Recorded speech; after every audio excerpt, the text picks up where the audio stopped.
Morning, আপনারা কেমন আছেন? আসসালামু আলাইকুম ওয়া রাহমাতুল্লাহি ওয়া বারাকাতুহু। তো আজকে চলে এসেছি আবার একটা ফিটনেস ভিডিও নিয়ে আপনাদের সাথে। কারণ আমি নিজের 9 কেজি ওয়েট লস করেছি ডায়েটের সাহায্যে আর এক্সারসাইজে আর নিউট্রিশনের সাহায্যে। তো আপনাদেরকে পুরোটাই বলবো যে 9 কেজি কোন মাসে আমি ওয়েট লস করেছিলাম। আমি যখন ওভারওয়েট হই আমি নিজেও জানি না যে আমি 9 কেজি বেশি আছি। তো আমার একটা বন্ধু আমাকে বললো যে তোর ওভারওয়েট আছে, তুই নিজের লাইফ স্টাইলটা চেঞ্জ কর। কারণ লাইফ স্টাইলটা চেঞ্জ করা খুবই কঠিন ছিল। কারণ আমি একজন জব করি, জব করার টাইমে সকালে ডিউটি থেকে এসে খেয়ে দিয়ে ঘুমাতাম, রেস্ট নিতাম, কিন্তু লাইফ স্টাইলটা ঠিকরকম মেনটেন করতাম না। তো আস্তে আস্তে আস্তে শরীরে কিছু রোগ সৃষ্টি হয়, যেরকম আমার ওজন বাড়ার সাথে কিন্তু আমাদের ইউরিক অ্যাসিড বেড়ে যায়, এটা 100-এ 100। তারপরে থাইরয়েড অ্যাটাক করে, তারপর হয়তো সুগার আপনাদেরকে ধরবেই, কারণ হয়তো ওভারওয়েটের কারণে আসে এগুলো আর আসে। তো আমি স্টার্ট করি 9 কেজিতে। তো আমি 1 মাসে 9 কেজি ওজন কমিয়ে নিয়েছিলাম। তো যখনই ওজনটা কমালাম তখন কিন্তু পুরো ডায়েট আর আমাদের যে নিউট্রিশনটা আছে এই নিউট্রিশনের সাহায্যে পুরো ডায়েট কন্ট্রোলে চলে আসলো একদম। সকালে উঠছি যখন, তখন প্রথমে ফ্রেশ নিউট্রিশন প্রোটিন পাউডারটা খেয়ে নিই, ডিউটি চলে যেতাম। তারপরে যখনই আমার খিদা লাগতো তখনই কী করতাম, জল ইনটেক করতাম, কারণ আমাদের শরীরে জলের পরিমাণটা খুবই দরকার। আমি তো ওটা ভুলে গিয়েছিলাম। আগে যখন ডিউটি যাচ্ছিলাম তখন কিন্তু 1 লিটার জল সারাদিন খেয়ে থাকতাম, 8টা থেকে 2টা অবধি, 6 ঘন্টা ডিউটি মর্নিং শিফটে। তো আবার খেয়ে চলে যেতাম। যখন ডিউটি থেকে আসতাম তখন স্নান টান করে যখন খেতে বসতাম তখন হয়তো 2 গ্লাস বা 3 গ্লাস জল খেতাম, মানে 700 গ্রামের মতন। সারাদিনে 1.5 লিটার জল আমার শরীর ইনটেক করতো। কিন্তু আমি যখন এই ঘুম, আগে আমার ঠিক রকম ঘুম হতো না, কারণ তখন আমি খুব নাক ডাকতাম।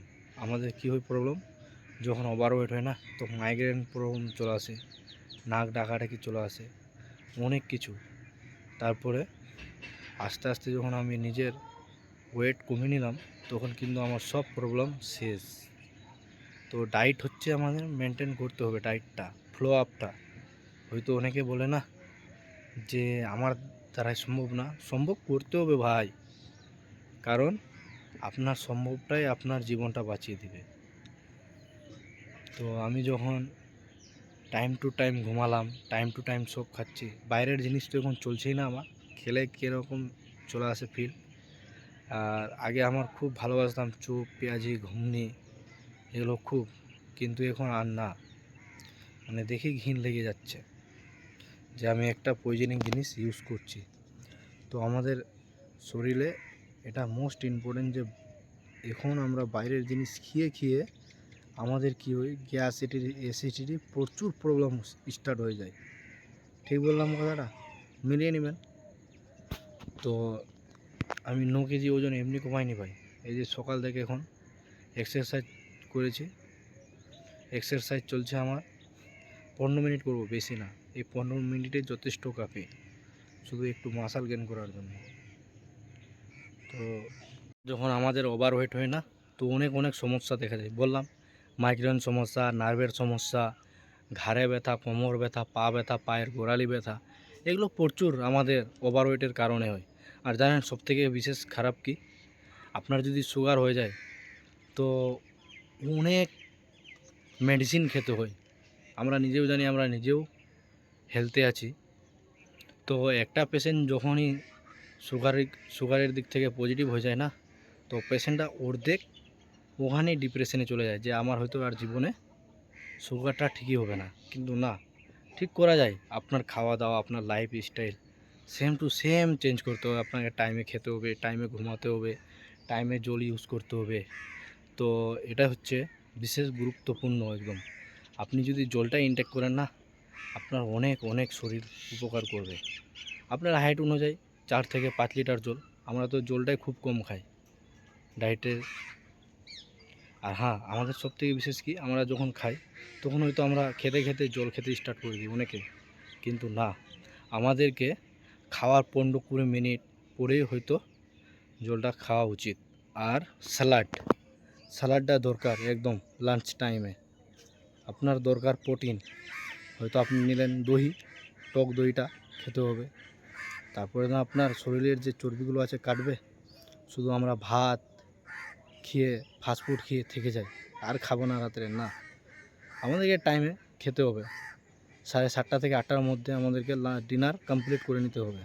লাঞ্চ 1টা থেকে 1:30টার মধ্যে, ব্রেকফাস্ট 6টা থেকে 7টার মধ্যে। তারপরে হয়তো আপনার 9টা বাজলো, তারপরে আর একটু কিছু খেলেন, ফল টল বা জল টল খেয়ে নিলেন। তারপরে 11:30টার দিকে ফাইবার জাতীয় জিনিস খেতে হবে, ছিলকা সমেত, মানে চোচা সমেত সব খেতে হবে। তো আমরা কি করি, ওগুলো ভুলে যাই। যদি আমাদের খিদা লেগে যায় তখন আমরা কি করি, হয়তো ফাস্টফুডের দিকে, পরাটা, তারপরে ঘুগনি মুড়ি এগুলো খেয়ে থেকে যায়। ওখানে তো আমাদের শরীরের ক্ষতি হয় না, এটা হচ্ছে মেন কথা। দেখবেন আপনারা ডায়েট কন্ট্রোল করেন, ডায়েট কন্ট্রোল করলে হবে না, তার সাথে অনেক প্রোটিন নিতে হয়, বুঝলেন? তো অবশ্যই আস্তে আস্তে সব ভিডিওগুলো দিব আপনাদেরকে। তো বন্ধুরা পাশে থাকবেন, বন্ধুরা পাশে থাকবেন। আশা করছি ভিডিওটাতে যদি কিছু বুঝতে পারো তাহলে অবশ্যই লাইক, কমেন্ট, শেয়ার, সাবস্ক্রাইব।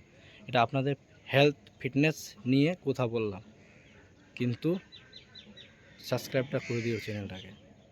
প্রচুর এরকম ভিডিও আসবে, টেনশন নাই আর। তো এখন সবাই ভালো থেকো, আবার নেক্সট ভিডিওতে আপনাদের সাথে দেখা হচ্ছে।